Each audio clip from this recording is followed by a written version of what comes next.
A lot of really smart people have weighed in on whether or not the Vikings really should have benched Josh Dobbs, and guess what? I disagree with them. Welcome to the Locked On Vikings podcast. You like that? 3, 1, 2, 3. You like it? You are Locked On Vikings, your daily Minnesota Vikings podcast, part of the Locked On Podcast Network. Your team every day. What's going on, everybody? Welcome to the Locked On Vikings podcast, where we're always trying to learn something new. Part of the Locked On Podcast Network, your team every day. And thank you to those of you who do listen to this show every single day. My hashtag everydayers. I appreciate y'all so much, and I love hearing from you. If you are new here, I also love you. Hello, welcome. My name is Luke. I'll be your host today, and you can, of course, find this show wherever you find your favorite podcasts, whether it is anywhere where you listen to podcasts, including SiriusXM, the SiriusXM app, and you can also find live broadcasts of all the games there. You can also find the show on YouTube or Amazon Fire and Roku. Just download the Locked On Minnesota Sports app. Today's episode is brought to you by LinkedIn. LinkedIn Jobs helps you find the qualified candidates you want to talk to faster. Post your job for free at linkedin.com/LockedOnNFL. That's linkedin.com/LockedOnNFL to post your job for free. Terms and conditions apply. Today on the show, I wanted to do a whole thing about like the Bengals covering Justin Jefferson, and I will get into that, but in the PrizePicks segment. It's Friday. If you're new here, on Friday, we do bold predictions. That's going to be what's last on the show. That's my favorite part of the week. All kinds of really fun stuff. You guys outdid yourselves from last week, too. Can't believe it. Absolutely love what I am getting right now. We are peaking right now with the bold predictions. Very happy, very excited to share those. I also do a little bit of PrizePicks, so we'll do some prized picks from PrizePicks. They're doing a cool promo right now. And talk about them a little more later in the show. But first, I want to weigh in on the debate. I was going to talk about like weird coverage stuff. We'll get to that because it feeds into my PrizePicks. But I want to weigh in. So there's a lot of talk at risk of relitigating the Raiders game, which we've already talked about plenty. Kurt Warner in particular did a video kind of going to bat for Josh Dobbs and what he had to deal with in that game and all that. And I didn't watch that video until I had finished mine on the topic, which, by the way, patreon.com/LukeBraunNFL. You should be able to find it by the time you can listen to this podcast. And if you are a patron, you can watch it now. Otherwise, you got to wait till next week. And here's where I'm at on the whole thing. So Kurt Warner's deal, and other people have weighed in. Kyle Sloter weighed in, like former quarterbacks, right? Like guys with like real expertise have weighed in. And the reason that I've come down in a different place from them is not because I think I know quarterbacking better than Kurt Warner. All right, calm down. Nobody thinks that. Well, somebody might. You run into some weird people online. But rather, I just am approaching this from a different place. In my video, I tried to go, okay, they made the decision, right? They clearly had a reason. Let's see if we can't find that reason. So I kind of cherry picked like the worst plays and put them all together and said, can we find this here? And approached it that way. I also had done an entirely separate thing on drops, which I wrote a piece out wide left. And there's also a Patreon on that if you'd rather see that. On all of the drops that the Vikings generated in this one and sort of the indignities that Josh Dobbs suffered there. And they were numerous. Yeah, man, victim of a lot of drops on otherwise pretty good plays. Kind of sucks. And I want to give him credit for that. But there's also, I think, maybe because I'm just a stupid podcaster and I'm not as afraid to be wrong, I wanted to dive into the progressions a little bit more, at least the way that I understand them. And hey, if I got the progression wrong, I got it wrong, but I feel a little more comfortable guessing. For example, there is a play that you might remember where Josh Dobbs threw and it seemed like it was maybe to Hawkinson and there was a miscommunication of sorts. It was deep down the field on a 3rd and like 19 and it fell to nowhere. It was almost intercepted by the free safety. Very clearly thought something else was going to happen, or maybe he just missed really bad or whatever. So that play was Haas, hitches outside slot seam. One of the oldest plays that is still regularly run in football. Big time Tom Brady play, by the way.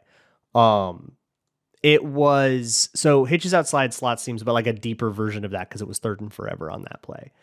So when you get cover 3, which the Raiders basically live in cover 3. That's just what Patrick Graham is doing over there right now.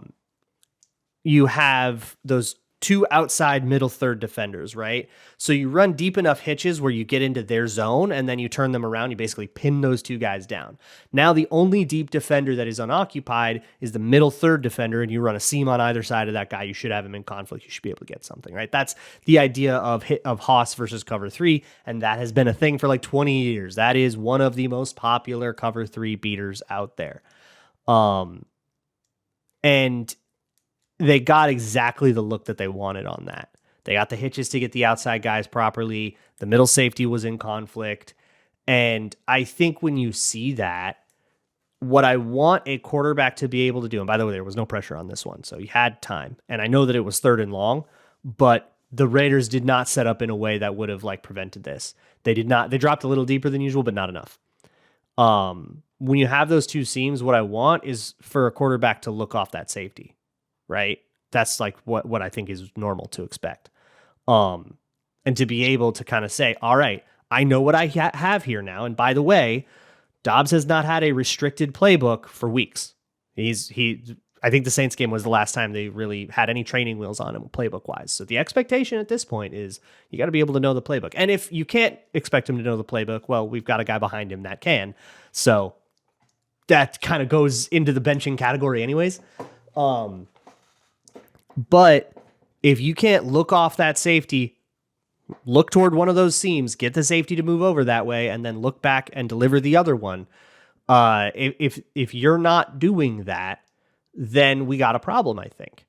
And there are a lot of plays that are like that. The last play Dobbs threw, I had a theory. I posted it on Twitter. I kind of checked in with a couple of people that hashtag no ball and that I trust, that sort of corroborated and said, yeah, I think you're like at least on the right track mostly there. Where there was a deep over from Jordan Addison a deep post. I'm conflating 2 plays. A deep post. And the entire front side of the play was basically designed to occupy 2 deep defenders, the middle one and the one on that side of the play, right? So that you would have a deep post against a middle third defender playing outside leverage. That post is going to break inside. The corner is going to be outside. He'll never cover it, right? And you just got to occupy the other 2 guys that are deep. Again, it's another cover 3 beater. And they got the exact look that they wanted. Both of these ended up in throwaways, I think. I think Josh Dobbs was genuinely just heaving both of these out to nowhere because he didn't like the look. But those looks were perfect. And as Kevin O'Connell, if you put yourself in his shoes, yeah, that'll drive you insane. Where you're like, oh my God, I am scheming this up perfectly for you. And you actually got that one blocked up right this time. Max Crosby didn't destroy the play that time. We did it all right. And we finally got you the look and you blew it. Come on, dude. Like I can see that being the rationale. I can understand it at least. And I don't hold it against Dobbs. Like, yeah, he's been in a really difficult circumstance for a long time. I hold it against the coaching staff for keeping him in that circumstance when they didn't need to, right? So there's one other one that I wanted to talk about. The at the end of the half, you might remember a sack that Dobbs took on 3rd and 3. So I when I recorded it from my Patreon video, I had to re-record that clip like 3 times because I kept like rethinking it and like logicking through it. And like the first time I didn't realize that it was in a 2-minute drill at the end of the half. So I was like, it's 3rd and 3. Why are they calling it? Was a 4 verticals concept. Why are they calling 4 deep routes on 3rd and 3 with no reasonable check down? Because one of the routes was a slot fade that needed a hitch underneath it. And I was like, why? Oh, I get it. Because it's 2-minute. And because you're on the plus side of midfield, you're in Raiders territory, you're going for this if this isn't complete. So yeah, let's take a shot, right? Like if you treat that as 4 down territory, if it was 2nd and 3, yeah, 4 verticals is a great play on 2nd and 3. Okay, now I get that. All right. So I had to like re-record. And like think about the conversation that a coach would have with his quarterback right before like a shot play on 3rd and 3, right? What's the first thing you're going to tell him? Don't take a sack.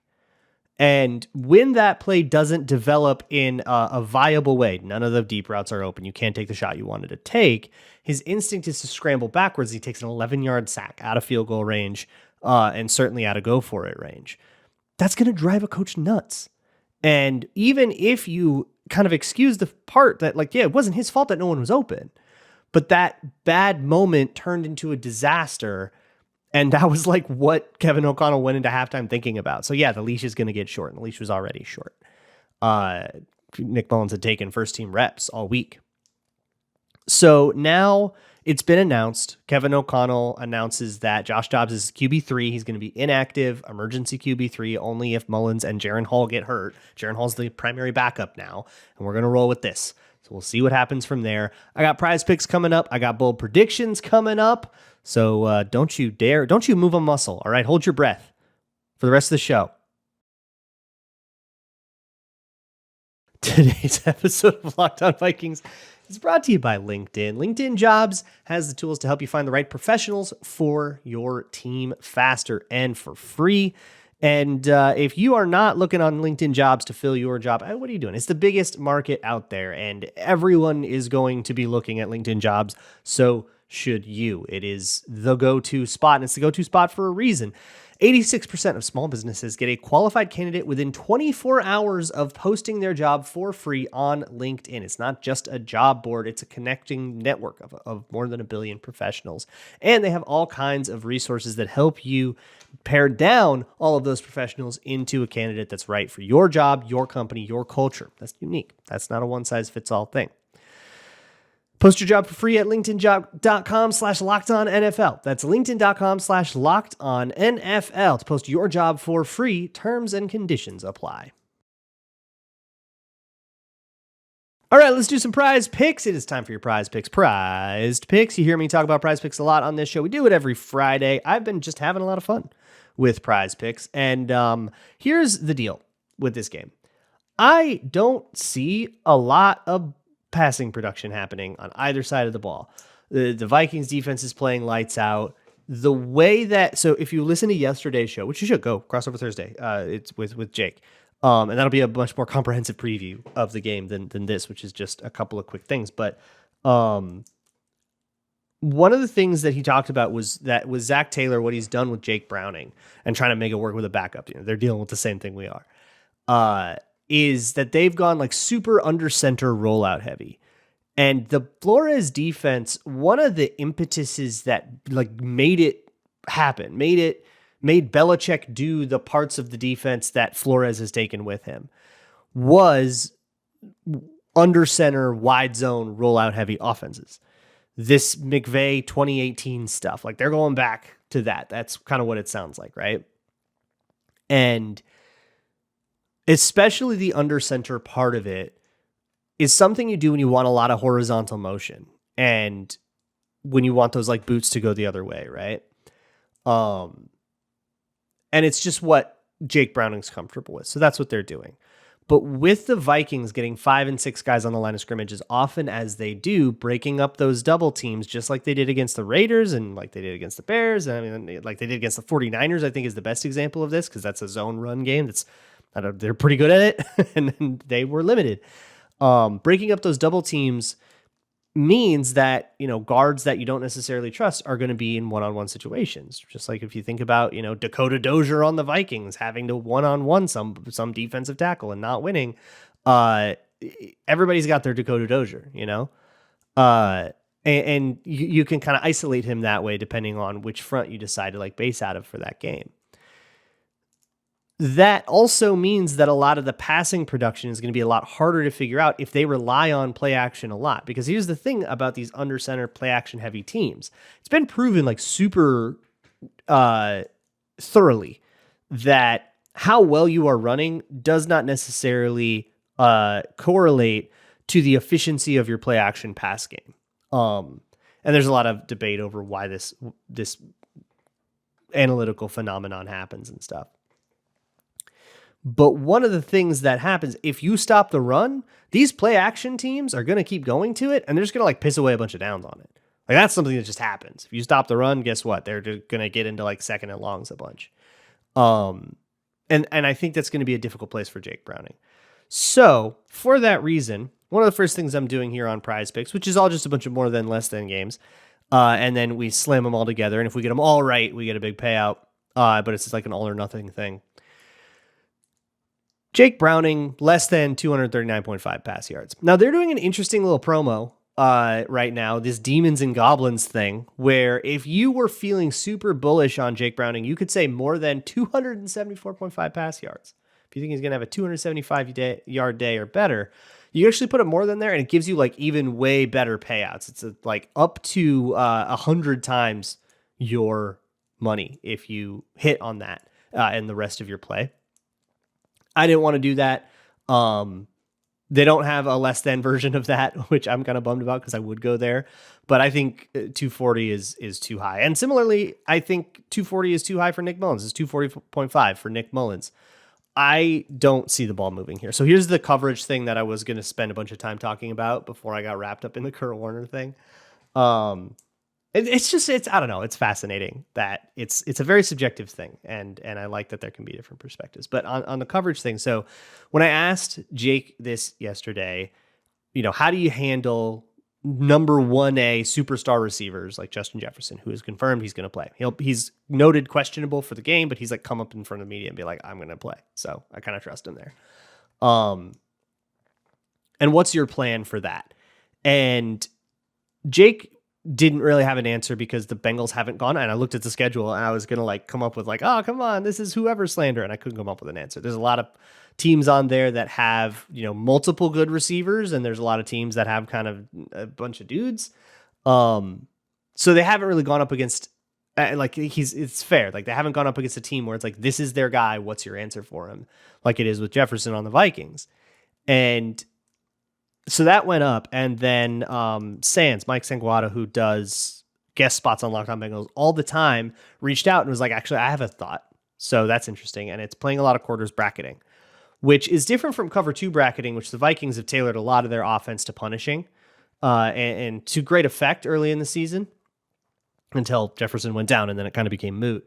But basically, a lot of what teams did last year was they would play cover 2. You'd have a half safety over the top of Justin Jefferson, and then whatever you wanted underneath, but you'd always have somebody helping deep with Justin Jefferson. So whoever was on Jefferson could jam really effectively. They can, pass him off and double him underneath with like zones and spacing and stuff. It was hard to get Justin Jefferson going sometimes. And then sometimes he would go off for 180 yards. But the quarters version of that is like man match stuff, I think is what he was getting at, which is like, a little bit more sophisticated, where you will always have somebody deep on Justin Jefferson, but it's a little bit more adaptable than the cover 2 version where there won't be as much space because everyone's just playing tight to routes and man matching. So you'll still get man matchups, but they're man matchups with the corner having the advantage of deep help. And that's going to be a lot harder. That wouldn't be the first time Justin Jefferson has seen something like this. I mean, shoot, he played the Bengals 2 years ago, right? So it's not like unheard of for a good receiver to go off against that kind of thing. You just got to win those matchups anyways, which I'm sure Justin Jefferson can do. But I don't know if Nick Mullens can pay it off consistently enough. And there's like two things kind of working against it. And you need to kind of get a win on both things to get Justin Jefferson going. So it's going to be hard. So I've shorted this entirely. I've said Justin Jefferson less than 75.5 receiving yards and Nick Mullens less than 240.5 passing yards. So that's a lot of less than. And I figure if I'm going to do all those less thans, I'll hit a kicker. And look, every kicker has the best game of their season against the Vikings. Evan McPherson, more than 1.5 field goals made. Feels like a really easy one to throw in there.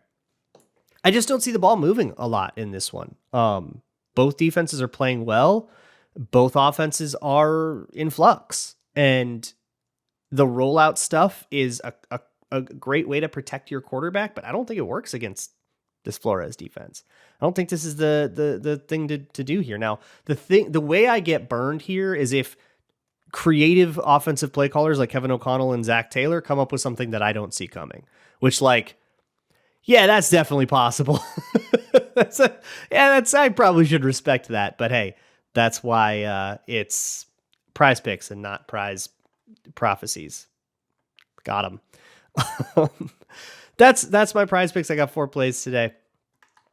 If you want to join, of course, you can go to prizepicks.com.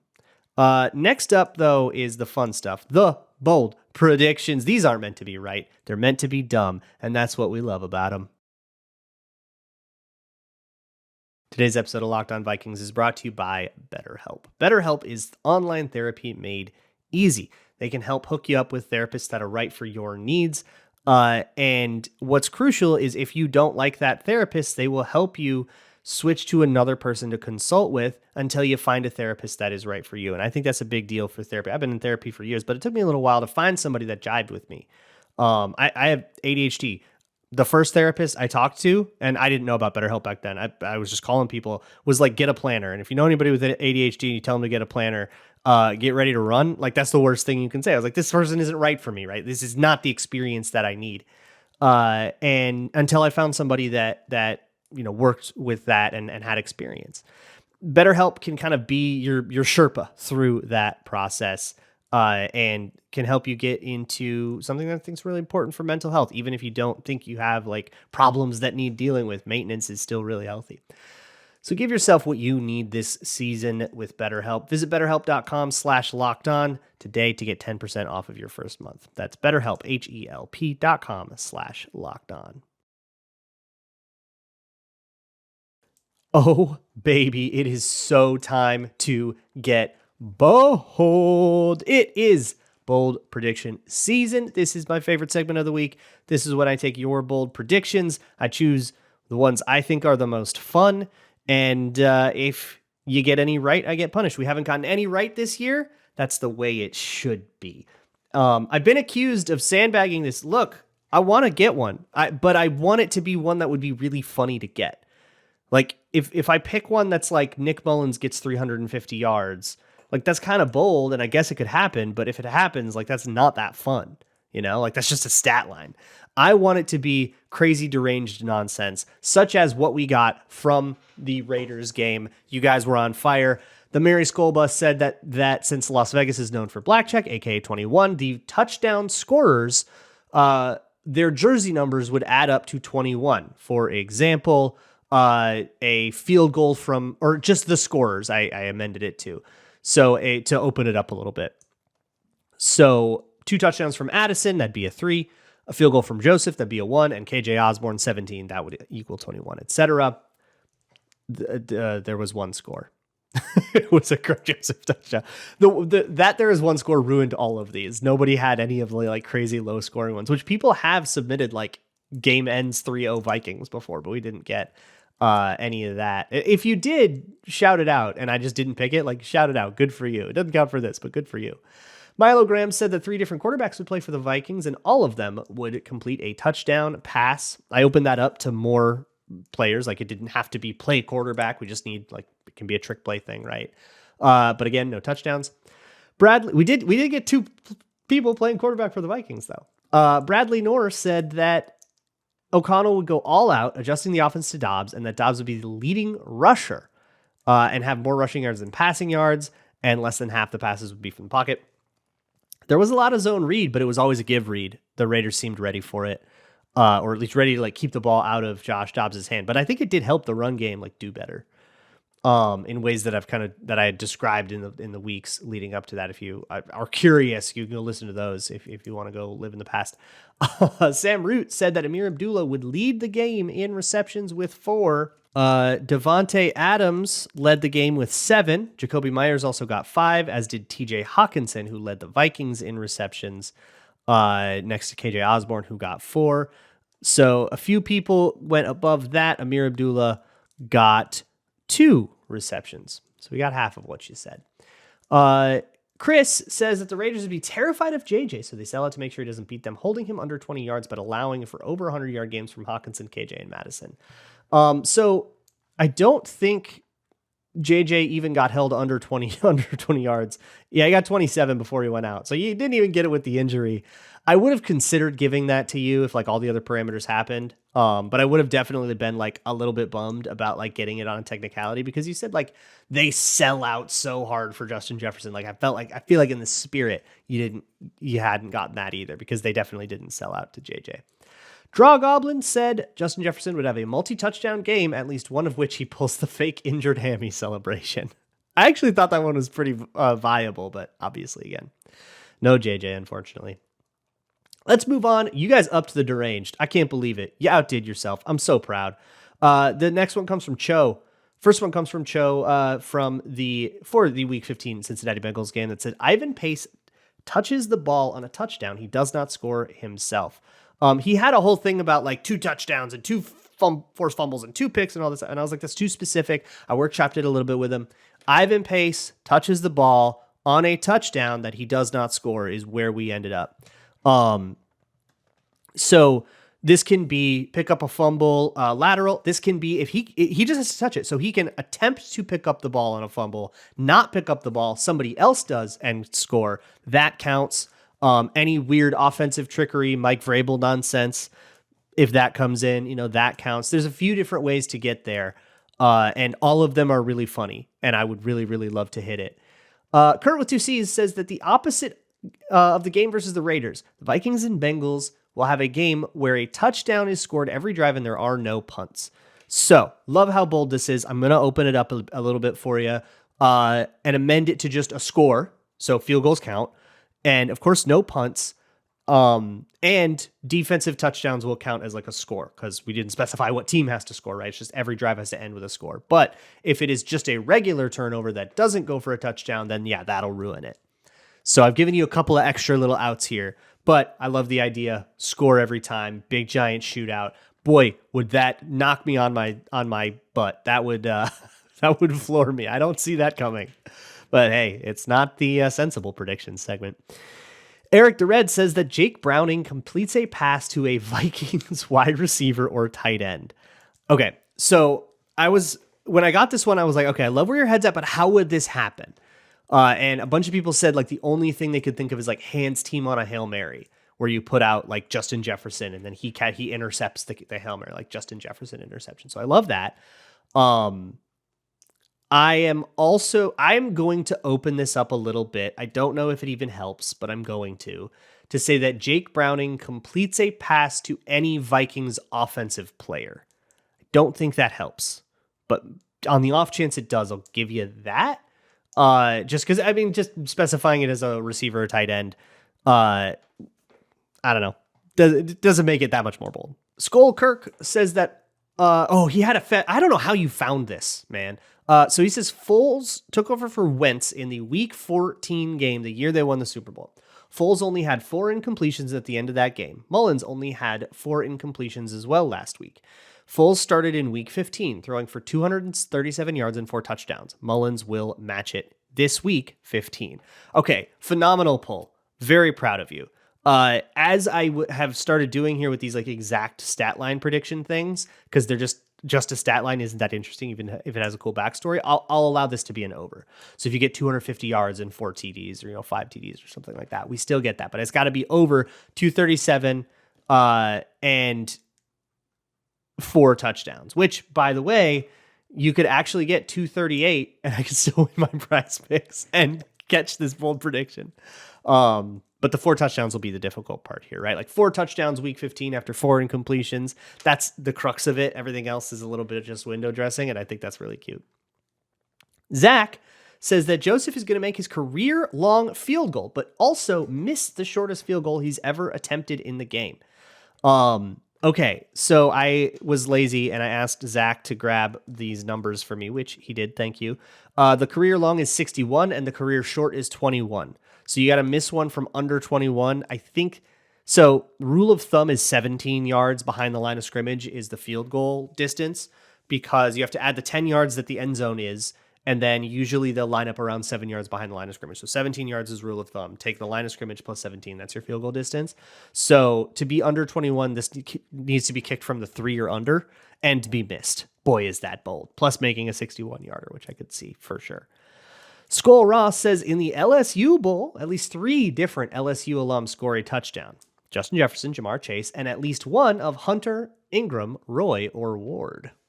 Just quick checking. It looks like, there are no other LSU Tigers on the Bengals, except Burrow, obviously, but he's not going to be available for this one. So, yeah, you need a defensive touchdown there in addition to a JJ and Jamar Chase one. If you get a defensive touchdown, this one gets very, very doable. I'm actually a little worried about this one. And then finally, I actually took a 7th. I'm taking a little more. I just loved them so much. I couldn't bear to cut one. This one comes from Nicholas Bartels, who says that both teams will have more successful 4th down conversions than they have successful 3rd down conversions. For instance, 2 of 13 on 3rd down, but 3 of 3 on 4th down. So I think that's the only way that this one comes, which is it has to be like a really bad 3rd down rate. It has to be like just abysmal, like 2 of 13, that kind of thing. Because I don't think you are reasonably going to get more than like 3 or 4 4th down conversions. And even that is already like pretty bold. So you have to have really, really bad 3rd down rate, good 4th down rate. And like the factors that lead to those are like the same, like short yardage running, short passing, quick rhythm, quick game, that kind of stuff. On 3rd down and on 4th down is like kind of the same situation. So you could get this if you do like what O'Connell tried to do at the end of the half in the Vegas game, where you have like a big shot play and then you actually go for the 4th down. No, you can get there. One real quick note: tomorrow is on Saturday is the game, right? This is not a Sunday game, so this show will be up Sunday morning. I'll do it like the day after. And then there'll be no show Monday and then a show Tuesday. So it'll be the same thing, but the Monday show will be a day earlier because the game's a day earlier, and then we go for the same thing. Just heads up for that. If you're like a Monday morning drive to work listener, nothing will change for you, but the show will be up early if you want to listen to it early. You're welcome, I guess. See you guys for that. And as always, Skull.